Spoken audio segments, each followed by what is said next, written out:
are beginning our next panel, which will be focusing on the Fit for 55 package, and we will discuss on how to put the EU on track for achieving its targets for 2030. It's my great pleasure to welcome here new speakers and also moderator. I'm glad that I can welcome here Mr. Ivan Hodáč, founder and president of the Supervisory Board of the Aspen Institute, Central Europe.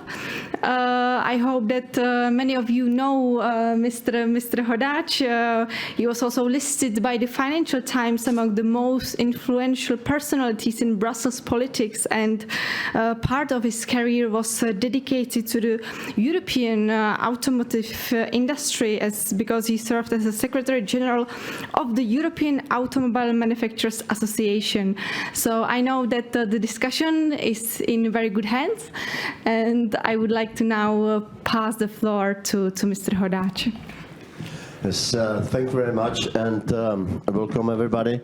I would like to also welcome Ana Palacio, the former Minister of Foreign Affairs of Spain, and many years member of the European Parliament. We have been working together in Brussels. It was always a great pleasure.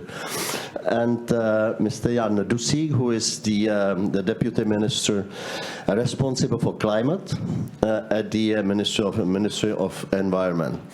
As it has been already said, and as you know, we are going to talk about Fit for 55. We will talk about Green Deal a little bit.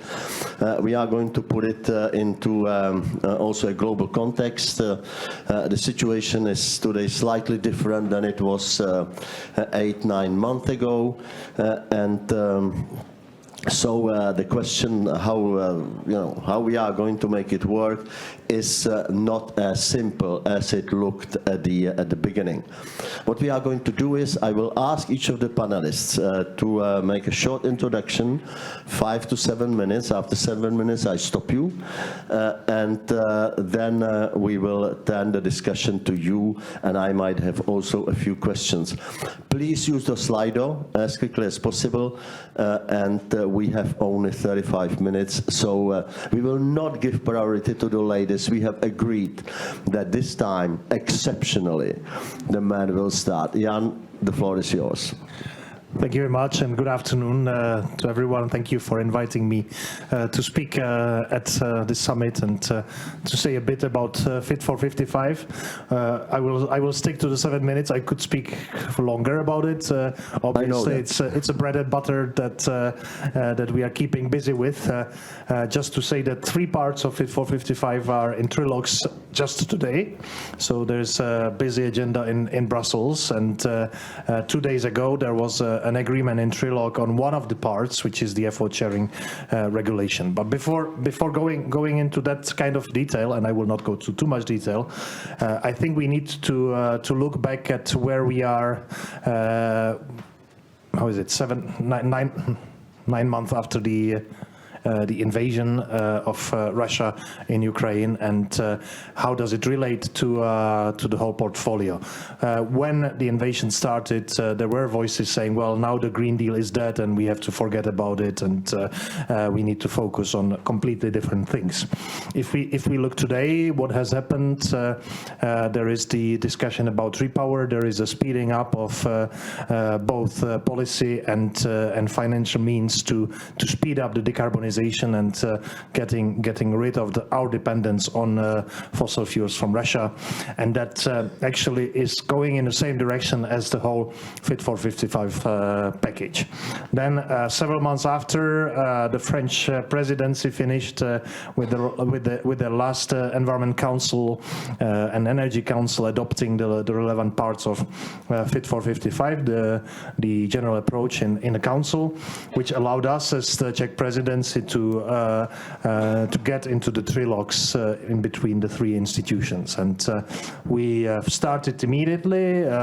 Well, immediately was only on ETS in July, but then because of the holidays in the Parliament, all the other parts could only start in September. But we were very active and also all the three institutions basically said we want to proceed with this as quickly as possible. It's a package, but it has distinct parts, so each of them are negotiated separately.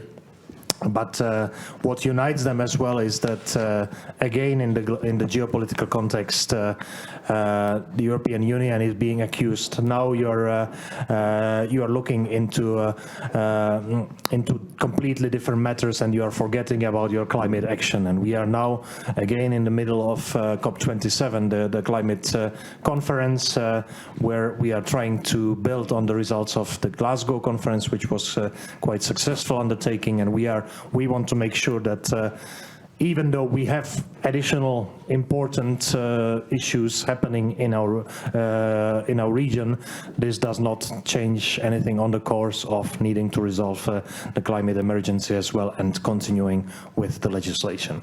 So this is moving ahead alongside the energy emergencies and the 3 or 4 extraordinary energy councils that we have to resolve the energy crisis in Europe. But as regards Fit for 55, we still have less than 2 months to go of the Czech presidency, but if I can speak for the environmental part of it, or the Ministry of Environment, 2 out of the 5 files were already closed, 3 are remaining, and there are discussions going on 2 of them now. So we will see where we stand on the 16th of December, which should be the last trilogue in the series. If we can succeed in agreeing on the whole package, I think it would be a good signal. Of course, it's not entirely on the Czech presidency, it's on all the member states and the European Parliament, the Commission. But already now being able to say that not only our commitment in the European climate law is valid, we can present it in Brussels, in Sharm el-Sheikh. We can also present, we have 2 pieces of legislation adopted, and we are on the path of decreasing the emissions by 2030 by at least 55%. At least 55, if we combine with the measures in Repower, would be maybe even more. It's less important to give the final figure. What is important is that these numbers have to add up. So that's why it's the whole package that needs to connect. So happy to go into detail on any of those, but this is where we are as of today. It will probably be different after we finish this panel. There may be news coming from Brussels, but it is the train is moving on. Yes, thank you very much. Thank you very much, Jan. So Anna, is it business as usual? Fairly not, but allow me, even if time is the scarcest commodity, to say, and I'm not someone that just says for the sake of saying, but congratulate or say that we European citizens, we were lucky that you had the presidency, the Czech Republic had the presidency. Navigating the very choppy waters where geopolitics has just erupted in all the dossiers, and at the same time, just as the presidency, bring forward certain very important initiatives. You haven't mentioned, Minister, but I admire your mandate, the mandate that you have got on the plastics, the mandate to negotiate the plastics. This is not taking the front line, but it is extremely important. And as I say, presidency, there would not have been many presidencies with the auctoritas, the gravitas, the geographic situation, the tradition to bring all these actors together, especially in this area that is impacted principally by the Ukraine war.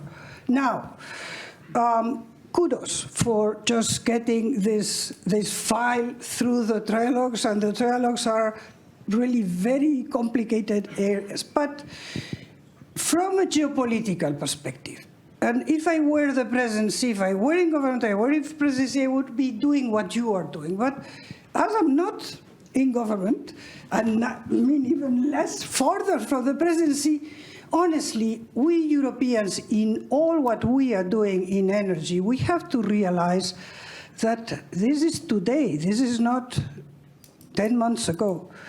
First element, we tend to forget that our equation is very important, but we are 8% of the emissions. China is 31, United States 14, but let's not forget that all sub-Saharan Africa, excluding South Africa, is 0.5. So we have to take this into account. We cannot any longer just go patronizing in Africa. For instance, and I'm not, this is not a hypothesis, this is a conversation, to Mozambique and say, hey, Mozambicans, thank you, sell us your gas. You want it, what for? Oh, we need to make electricity out of your gas. And the Mozambican says, could you, through the multilaterals, could you help us just generate gas from electricity? Oh, no, you go directly to renewables. I mean, this doesn't stand any longer. Now, our, well, dirty, and not just in the sense of environment, dirty little secret of Europe being hooked on gas and on coal, just is out there. So first, the world equation. Second, Europeans, we have been the standard bearers of the climate change since Kyoto, so this is not new. And we have gone from Copenhagen in 2009, where we expected the world to follow us. The world did not follow. To Paris, where we wanted, and I was the first, legally binding, and the world said, you know what, no legally binding. So we need to realize that our tropism for regulatory power, we have to keep it. I'm the first to say regulatory power, the power of Brussels is there, and we see it in the world. This example, this setting, but let's not forget the reality. And the reality is that the transition will be heavy on our citizens. We have to tell them. And this is not a matter of subsidies. This is a matter of transformation. The image of just butterflies and electric cars, we will get there, but it's going to be extremely. We need to adapt the narrative to something more than the Green Deal. And this something more is to acknowledge from the first moment that contrary to the Energy Union in 2005 that had a three prongs, very clearly, security of energy security, security of supply, affordability, and what was then called sustainability, which is our green, but the beginning of our Green Deal, because our Green Deal now goes from farm to fork to everything in our lives. Frankly, I think that we need to take this into account as well. Regulatory power, yes, but realistically so. We need to adapt. Now, last but not least, when we speak to our citizens, we also have to tell them that from the 22 first rare earths and other components that are essential for the renewables, 22 depend on China. I mean, from cobalt, either in the extraction or if it's not in the extraction, in the processing. On coltan or cobalt, we depend on DRC. So, okay, yeah, we are going for the renewables. This is our motto, but also taking into consideration that this is not Europe by itself and Europe alone. This is Europe interlinked with others, and we need to address these other aspects. Last but not least, I have heard many times, we Europeans, we can only count on ourselves. The rest, no. I mean, no. This is interlinked. This is part of the rules-based order that is being questioned by, and the invasion of Ukraine is one chapter.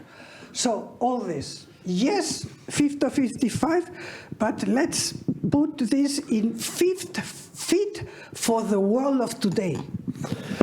Yes, thank you very much. Thank you for this, what I would call the reality check.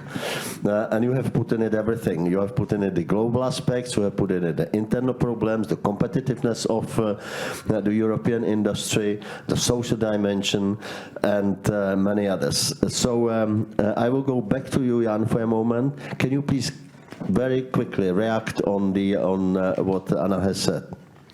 Yes, I want to add 2 points after hearing from the minister, and thank you for the flowers for the presidency. We are still in the middle of the program, and we will do our best. But the 2 points I wanted to raise. One is we are now in the middle of COP27, the climate conference, and obviously what we are doing in Europe on climate will not be sufficient. We are responsible as the EU for 7% of the global emissions, and even if we reduce to zero tomorrow, this would not resolve climate change. So we are in dialogue with all the key players. There's the G20 summit. These are all fora where we come and say, look, this is a crisis which we need to resolve together. We have agreed in Paris. Europe has done its homework. We are delivering. We expect the same from you. We expect the same from the United States, from China, from all the developed countries. At the same time, we need to recognize that climate change is happening. It has serious implications for countries which did not cause it, which cannot afford fighting with it, and that's why the COP, which is in Africa, which is in the developing world, will be a lot about implementation, loss and damage, and finance, and we have to be part of the conversation. Number one. Number two, very quickly, yes, there is a price tag on the transition. At the same time, if I compare how big transition we have done already for the past 10 years on renewables, on technology developments, there is an expectation that this will be more than we can imagine today. The prices of that transition will be lower than they are today. It is a modernization, and the trick is to make it part of the modernization where we will be better off as a consequence. Okay, I am going to go... One second. Minister, we Europeans pledged 100 billion years ago for Africa. Where are we? I mean, where are we, and how realistically we can not finance? I mean, this is opening, but very little, just because we feel very guilty. This financing to a country, I mentioned Mozambique, gas. In the end, what we don't say, this is another of the secrets, is that in a country like Mozambique, people are burning anything, poisoning themselves, burning anything. And yes, renewables are very good if you have some solar panels, but this doesn't bring you prosperity. This brings you being able to charge the mobile. It's extremely important, but you need baseload energy, and we know that. Okay, I'm going to go now to the questions, okay? Otherwise we will never finish. We have 15 minutes, and we have I don't know how many questions, and we want to make it as interactive as possible. And by the way, the first question came even before you started, and it's spot on. How should we adapt the Fit for 55 in regards to the current events? You were saying that, both of you, that time has changed. It's different 10 years ago, and it's different 10 months ago. How should we, in concrete terms, is there a way that we can adapt the Fit for 55 to the current situation? And if yes, but please, short questions. We start with you, Jan. I would say there is a way, and it is happening. The Fit for 55 Council position was approved in June, 4 months after the invasion, and after publishing the Repower EU, that response to the crisis. Part of Fit for 55 are significant financial resources for innovation, modernization, social climate fund. So there are all the elements that need to accompany the transition. The point I was trying to make is that we are in this problem because we have been dependent on fossil fuels coming from Russia. We have created this problem, and the way out of this problem is get rid of that dependence, which is in the same direction as getting rid of dependence on fossil fuels altogether. Anna? Well, my first... Can you please take the mic, because I think it's... Yeah, of course. First, I would say that we have to really, not just words, but deeds. We are in together. We cannot take unilateral national measures that will break the internal market, that will make this community of Europeans more difficult, first. Second, I think that, again, Fit for 55 is extremely interesting, but Fit for 55 is lacking an external dimension, so an external reflection on how this is in relation with Africa, I mentioned, but with other relations. And my third comment on how to support Fit for 55 is, I think that we have gone in realism a long way, and parties do. Again, I'm not complimenting. I'm not someone that compliments, but honestly, the Czech presidency has done in this sense of bringing opposite views together. We need to go deeper. When you listen to certain interlocutors, honestly, there is a lack of realism of what our situation now is. Yes, thank you very much. Yeah. 10 seconds. 10 seconds. There's something called CBAM, which is the carbon border adjustment mechanism, and that takes care of part of the external dimension, so that we don't put conditions on our industries that would allow foreign industries that are not subject to climate regulation to enter our market with cheaper prices. And the foreign industry is going to accept it. Yeah. It will be paid on the border of the European Union. I think we will have lots of problems with it. This was lying on the table before. It came from the French. You remember that very well. So it will be a tough one. No, Anna, I am taking words and deeds. Okay. Again, words is fantastic. Fantastic. I want deeds. Okay. Now there is a question that. We were talking about the narrative. What are we telling the citizens? How can citizens understand that the EU still needs to work on lowering its carbon emissions, although we only represent less than 10% of the world emissions? How can we sell this to the citizens? It's going to be costly. I agree it's needed. I'm not discussing the goal. I'm just discussing how we get there. How do we sell it to the citizens, especially today? Yes. Well, I think I partly answered already that this is something which we have to do to become less dependent on imported fuels. So there is various means such as energy communities, production of solar power on the roofs of residential buildings and so forth. So that's one. There is what I also mentioned, the financial mechanisms, different funds that can help with the transition to deal with the high costs of energy today, and to bring us over to the other side. And the third dimension is that climate change is real. We have been talking about it for decades now, and now it's becoming a reality. If you have Pakistan, 1/3 of the country flooded with enormous impacts, or forest fires in Czech Republic, these are all proofs that we need to be serious. And if we don't make the transition, then we will be suffering from much more damage than we can imagine now. Well, I could agree with you, and I would add one dimension. I would tell plainly the citizens, Europe has a role to play in the world, and that is where I join this idea of regulatory power. Europe has to play a role. We have a responsibility.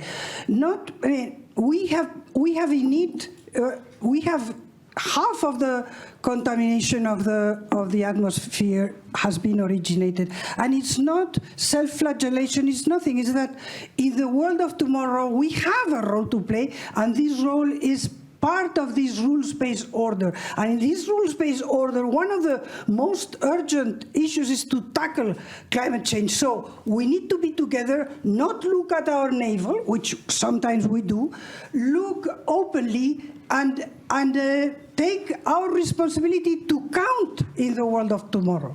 And today, yes. it's already today. Thank you very much. I will go to you, Jan, because this question is for you. Why is the Czech Republic reluctant to set up a legally binding coal phase-out date if the responsible ministers keep repeating that 2033 remains a target? Well, we have a target of 2033 written in the coalition agreement of the current government, and it hasn't gone anywhere. And the sequence, and I know that there is the climate suit against the Czech Republic, which has gone through the court, so we will need to respond to it. But our response is, look, we are getting a new generation of climate and energy legislation, which is called Fit for 55. Once this gets approved, again, in the government program, we have the update of the climate policy, we have the update of the state energy policy.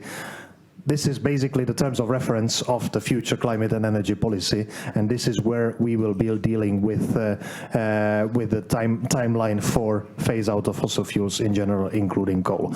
Now, the other part of it is, of course, that the markets are already resolving part of it, and we may well be setting a date which in reality will be in more distant future than what actually happens due to the market forces. Thank you very much. There's a very interesting question for both of you, and I will start with you, Anna. At which point might more coercive measures be considered given the severity of the IPCC reports? Can we be even stringent? Can we have more coercive measures? And I'm talking about the EU, but I'm talking about the global aspects. Is it doable? Coercive measures, even at the European Union level, are complicated because this is national policies. So it would have to be indirectly through the internal market. We may consider that. I hope that we will be able to address this issue without coercive measures. Today, at the world level, I mean, honestly, we don't have the instruments to do that. But again, I fully agree with you, Minister. I mean, it is a reality, and it is a reality in Bangladesh and in China and everywhere. At a certain moment, and this moment is here, we all have to bring this together and address it. Measures, I don't know if coercive, but measures, framework, legislation, regulation is important. And this is, again, the role of the European Union to set the pace. Sometimes we go too fast. This was Copenhagen 2009. Sometimes we are too ambitious. This was Paris 2015. But if it was not for the European Union, we would not be there. Now, we do tricks with ourselves, and this is what I think that we should come clean. And we are now, all of us, I mean, not Spain, because we just closed all our coal generation electricity, but everywhere. And the country that all of us know very well is the first that is just taking out wind farms to put into production a coal mine. So we have to just to reach a reasonable balance, and this is always extremely difficult. I hope we don't get to coercive measures. Yeah, me too, but the question was put like that. So yes, Jan. No, I agree that the measures need to be ambitious and they need to be corresponding to the size of the challenge. I believe that the measures which we take in the European Union are fit for purpose, fit for 55% by 2030. The problem is that the others are not there, and we need to push the others to do the same. We need to push the others to also contribute with the finance for the rest of the world. Again, we have our share. We have our share of about 35 out of the 100 billion per year that we, as the European Union, contribute to the global basket. More will be needed because the climate change is happening and it causes loss and damage. So there will be discussion there. So we are where we can be with the current measures. Of course, it's also a question of personal choices, and everyone can make those personal choices. And again, they are doing it because of the price of energy or the solidarity with Ukraine, various purposes. But ultimately, we have tools for orderly transformation, and we can make it happen. Yeah, the others need to do the same. Yes, China 2060. Is it going to happen? Well, I know that China has a very directive way of making things happen. So if they say something, I could imagine that it is going to be done. How it's going to be done, I don't know. But obviously, we are talking to China and we are asking them tough questions in Sharm el-Sheikh about how they do it. But it's not, I mean, 2050 or 2060 or 2070 like India, these are all important dates and commitments. But for the degree of climate change, what matters most is what happens in this decade. So we have no time to waste to bend the curve of the overall warming, because we will be inheriting the impacts of it for decades. It clearly shows the global problem of this whole question. Yes. Allow me one sentence to what I said before. I think that we have to tell our citizens and to tell them that this is not out of the goodness of our hearts or it's not generosity. It's that in order to play a role in this future, we need to continue leading this transformation in a realistic way, which I think that maybe we have to adapt certain measures, but it's clear that, I'm finishing with what I said at the beginning. It was not easy to get the presidency of the European Union, and honestly, you have still 1/3, which is a lot in a presidency, and just good luck and tough work. Tough work is clear. Good luck. We hope. Yes, I have another question here that is also a little bit full of contradiction. How can Europe accelerate nuclear energy and lead the world in reducing gas and oil? To ask this to a Czech is probably an important thing.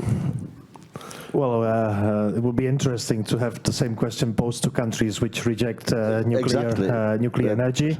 Here is one. I can start from the Czech perspective because this is not an EU-regulated thing. We have 1 minute. So. For us, nuclear energy is part of the mix to help with decarbonisation and with switching from burning of coal and fossil fuels in general. This will continue to be in the near future. We are not trying to convince our neighbors from Austria or Germany to go in this direction, but. Interestingly, when I was in New York for the General Assembly and I visited a big private sector forum, nobody was speaking about nuclear energy. They were all speaking about how we can even speed up the existing transition to renewables. So that's the future direction that most of the people are preoccupied with. Well, then we attend different fora, because I was 2 weeks ago in a big forum with a big representation, American representation, and nuclear was part of it. Nuclear, the new nuclear, the modular nuclear. Well, first of all, I have a confession to make. I have a nuclear past. I was executive vice president for Arriva, in charge of the international. So you know where I stand. Now, Spain. Spain is a very interesting case. 20% of our electricity today comes from nuclear. Yet we want to close the nuclear. I honestly think that, again, the International Energy Agency has stated that there is no solution, no way to find a solution to the world, which is the one that matters. So China has 100 and something reactors planned. The world over, there is a comeback of nuclear. Can you afford, well, okay, you can afford luxuries like just closing your nuclears.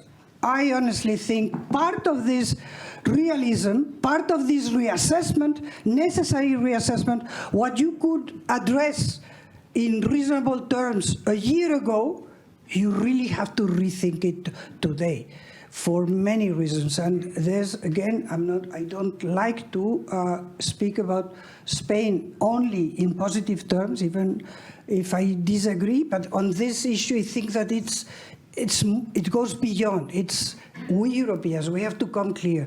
Coming clear is not to put in the taxonomy that gas and nuclear are green, because this is frankly, this is a contradictio in terminis. But again, realism that is not against commitment. We are committed. Absolutely, we have to be committed. We have to lead, but we have to be realistic, and this is a good area. Yes, thank you very much. We have slowly run out of time, and I have last question to both of you. Going back to the beginning, going back to this discussion, what are, in your view, the 2 or 3 most important aspects on which we put stress and emphasis in order to get the Fit for 55 in 2030 a reality? I would say that the 2 aspects are, one, on the emissions side, that the numbers need to add up. So the moment we modify one of the elements of Fit for 55, we need to be aware that we have to add somewhere else, and we need to keep the right balance and the optimal balance in terms of performance of the various measures, be it CO2 from cars, be it emission trading, be it carbon capture in forests. This all needs to add up together. Second point is we need to be clever about the social dimension. We are living in difficult times. People are in energy poverty, and we need to use this instrument also to address the energy poverty. So yet you have spoken at the very beginning, you have spoken about Euro 7. Now the car industry, you have mentioned, 2 days ago, or the day before, yesterday, the Commission has approved, the day before yesterday, the Commission approved the Euro 7. Now the car industry said this is against the possibility to lower emissions, CO2 emissions. Is that correct or not? What is your view on it? Well, Euro 7 is not part of Fit for 55, so that will have its own legislative process, and obviously it needs to be seen as complement to what was just agreed on the CO2 from cars. But it also addresses different pollutants, and again, like energy, car emissions don't only have the climate footprint; they have footprint on health of people in the cities, and yes. It all needs to add up. Anna? I will stress realism, because you are highlighting the problem of energy poverty, and which is true, absolutely true. There are I mean, parts of our society that we have to care for. But I think that in more general terms, we need to be realistic about what is energy transition. Energy transition means tough. Energy transition means cost. Energy transition means difficulties. We have to address it, but we have to get rid of this image that energy transition is tomorrow. It's butterflies and electric cars and everything is a given, and a lot of green, very, very interesting green jobs. No, there will be social costs beyond the energy poverty, and we need to address this. And until or unless we do that, we will be in this. I will rephrase it, in this distancing about words and deeds. Well, thank you very much. Thank you for a very interesting discussion. I think that, if I should somehow summarize that, I would say that, yes, we have to do it, but yes, we have to be also realistic. And we have to adjust to the extent possible, both to the present situation, which has been especially caused now with the war, by the war at Ukraine, and we have to work with the rest of the world, and we have to make sure that we are part of a global solution. With this, thank you very much. Thank you, Anna. Thank you, Jan. Let's us give them a big hand. Thanks a lot.